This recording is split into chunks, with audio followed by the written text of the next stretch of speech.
Hey guys, welcome back. BDCKR here, and we're back with our weekly recap of all things Injustice. It is the week of September the 8th, 2022. Current challenge is Green Lantern Red Sun. And it's always struck me as funny how arbitrary it is which comes first in the name, whether it's the category, sort of the world, or the name. So it says win gold Red Sun Green Lantern for a limited time. And it says Green Lantern Red Sun in the title of the challenge, where you see all the fights you need to do. Anyways, it's a 1 week repeat. Required characters are Lex Luthor, Joker, and Catwoman, available as bronze, silver, and bronze at the cheapest level within the store. His passive is Red Sun Energy Armor. Red Sun characters on Green Lantern's team take 20% less special damage and are immune to stun and crit. Attack is 850, health is 1150, last available November 11th, Remembrance Day 2021. So he's got really low stats, 850 and 1150, yeah, that's pretty low. And if you break down his passive, he's actually got 3 abilities. One is Green Lantern, and any Red Sun teammates will take 20% less special damage, immune to stun, and immune to crit. The reason why I break that down is because I think it's Batman Beyond that's immune to stun, and that's all he's got. So I mentioned he's got Red Sun Green Lantern's got low stats for a challenge character because it's been so long since he was introduced, but he's got a great passive that makes up for pretty much anything else. Visually, I like him. He's got the little green armor to show that the passive is active for himself and his teammates. And the first part of his passage, that's kind of decent. 20% reduction on all specials. That's always helpful. Nice defensive ability, but it's the immunity to both stun and crit for him and all Red Sun teammates that make him great, especially as a starter multiplayer team when maybe you don't have such good gear and you just need to survive longer, and it's a war of attrition. So there are other strategies to counter being stunned, and the reason why it's so important is because Cloak of Destiny and Nekron Scythe do a crap ton of boosted damage against somebody who's stunned. But sometimes if Luchador Bane tags in, there's nothing you can do except eat the damage, right? So some of those other strategies don't always work, but this always works because this is just the passive. So even if you're blocking, Luchador Bane will stun you when he tags in. Green Lantern, or Red Sun Green Lantern team, that's the exception. So with Red Sun Green Lantern giving stun immunity, you'll still take damage, even if you aren't blocking. But because it's not stun boosted and it's not crit boosted, you have a much better chance of surviving. You're much less likely to get nuked like that. So an interesting thing is, there was a period in the history of the game when Cloak of Destiny was first released and only Batman Beyond was protected against stun. It was sort of a big deal when they introduced Red Sun Green Lantern as one of the most effective counters against Cloak of Destiny, and to keep you from getting hit by a stun bomb. Then, when augmentations came a little later after that, and crit damage could be increased from just 1.5 to 2.5 times damage, Red Sun Green Lantern got even better. And then, when Flashpoint Batman was introduced, and his passive boosted crit damage for all his Flashpoint teammates and himself, so that went up from, I think, a max of 2.5 times to 5 times, the Red Sun Green Lantern team got even better again. Now, there is a bit of a vulnerability.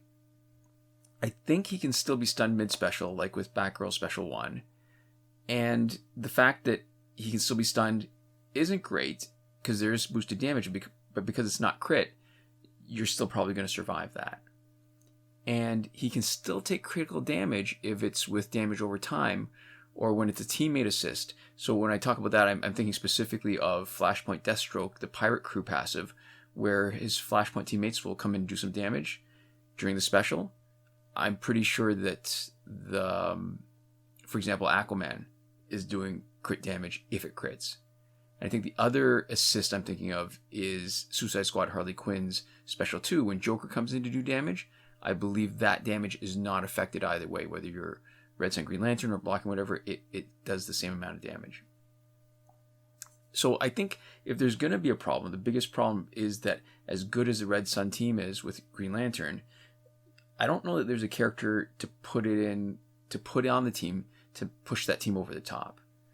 Because, and when I say push over the top, this team has got great defensive potential, but only decent offensive potential. So let's say, for example, you have Red Sun Green Lantern to protect your team. You put in Red Sun Wonder Woman for her power generation boost. And the third slot could be Red Sun Batman to take advantage of unblockable specials with all the power that you're generating with Wonder Woman, or Red Sun Superman for the basic damage boost. But none of them have that sort of over-the-top kind of damage output that, say, a Flashpoint team has. And I think the reason that you see them less on the older accounts, the accounts that have a lot of different characters, and especially all the powerful characters, is that a lot of the more experienced older players are more willing to give up some defense if it means more damage output to make fights faster. So in the bigger picture, that's a total of 120 weeks of a repeating pattern that first appeared May 2020. And we've had 2 complete runs of a 43-week cycle plus 34 weeks in the third cycle. And if this pattern holds, next week is going to be Arkham Knight, right? Because Arkham Knight is the world and Arkham Knight is the character. And we are still missing 23 challenge characters. And I guess relevant to this week, one of the challenge characters that's missing is, or 2 of them actually, is Red Sun Batman and Red Sun Deathstroke.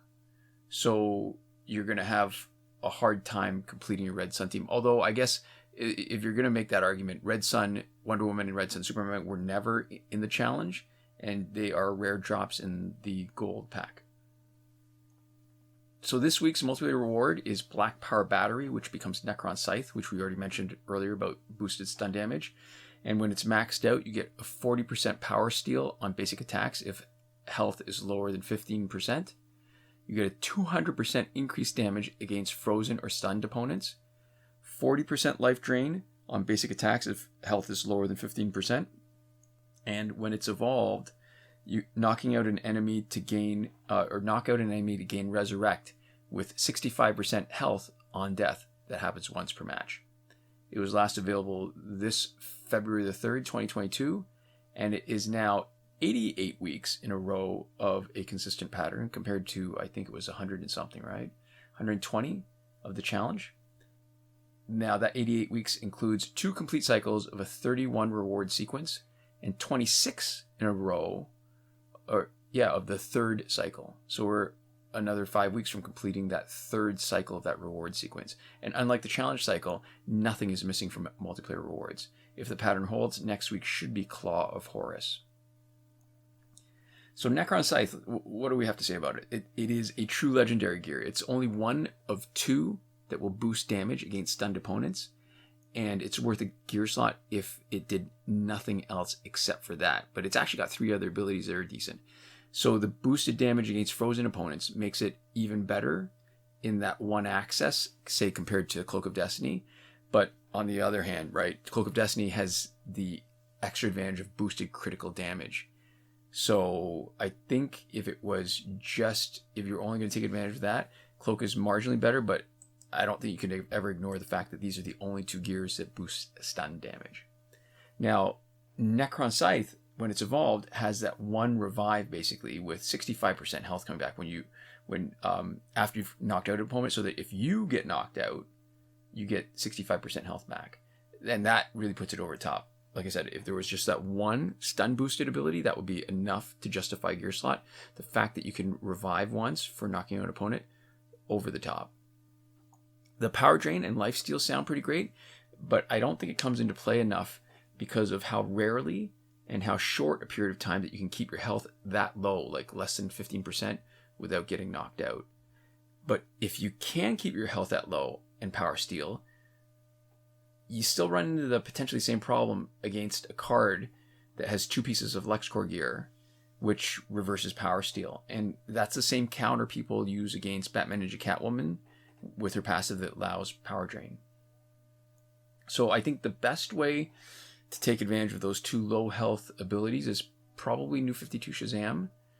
And if you max out his passive so that it lasts as long as possible, you get 21 seconds. And you need to get him to at least Elite 3 and spend a lot of Valorium Alloy, which is the limiting step, which is one thing that you can only get in Phantom Zone, in order to really make the most of it. So what happens that way, when his passive triggers, that will give him a full 21 seconds of being immune to knockout, and his health is often already low enough to trigger the abilities. And on top of giving him immunity from getting knocked out for 21 seconds, you get 21 seconds of life drain and 21 seconds of power steal. In the store, character bundle is we have the Rebirth team for second week, $24.99.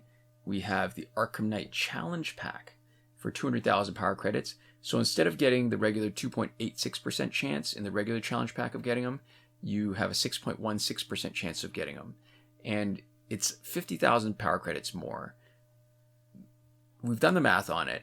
And unless you literally don't want any other characters and would immediately sell them back, you're probably better off buying the regular challenge pack. Although I should check and make sure that Arkham Knight is in the challenge pack. He might not be. He might be one of those unusual ones that's only in the Arkham pack, but I'd have to take another look. But I think he is actually in the challenge pack. The other new pack this week is the Justice League pack, and it is $24.99. The interesting thing is that he's been that price, $24.99 Canadian, of course. It's been that price for almost since it was introduced, at least for more than a year now. But there was a slight bump, I guess, when the exchange rate was poured back in January of 2021, when it was an extra $2 Canadian. You get Superman, who you could otherwise get in the store for power credits. You get Wonder Woman Regime, also available in the store. And the only sort of interesting thing is Aquaman, who's a challenge character, but he's not that good, so I don't know that it's worth buying that pack. Now, Aquaman is one of the challenge characters that is not in the current cycle, so if you really want him, this is probably the only way to get him, at least until something big changes in how they manage the challenge characters that are showing up in the regular cycle. So, Survivor Pack, 35 weeks now. This particular one, because we've had a few random Survivor packs show up, but this is one that's been sticking around for 35 weeks with Lobo and a couple of Scorpions. We've got the character bundle Batman Universe for 39 weeks now, and or is it 40? Maybe 40 weeks.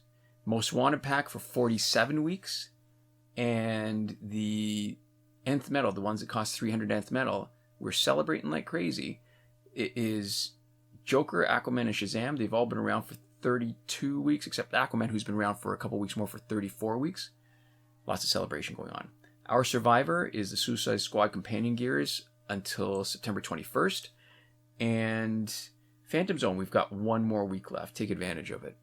Fight 62 is still broken. Last weekend's breakthrough was, as expected, Zod, Aquaman, and Shazam. This coming weekend is probably Catwoman, Deathstroke, and Raven for gold characters. And that's the news stuff. So as far as the current glitches go, we will go into more detail every time something significant changes, which, spoiler alert, did not happen this week and hasn't happened for a long time. However, even if nothing changes, we're still going to do a more detailed review once a month, the first week of every month. And most recently, that was our recap from September 1st, just last week. And you can also see a video tutorial for every working glitch in our playlist, Current Glitches, linked in the description of this video. The only thing probably worth mentioning is that the challenge reset method has been confirmed to be working on the current Red Sun Green Lantern challenge. And that's it. So this is where we like to give a big thank you to our patrons on Patreon, and that would be BomboBen, Console Peasant, and Edwoon, who are supporting us at the top tier Last Word. Sinemac and Mohammed Albshaiti at the Your Message Here tier. Shawn Farrell, Daniel Simonson, Aaron Maule, Michael DeVries, Brandon C., Irvin Ruiz, Eddydoo, and Hoshi 127, who are supporting us on the credited level. And Chris Wolff, Scarlet, Dani, Awesomegamer 241, Pavu RS, Gavin, Mallott, and Isfar E at the gratitude level. And thank you so much for watching. We'll see you next time. Komoda.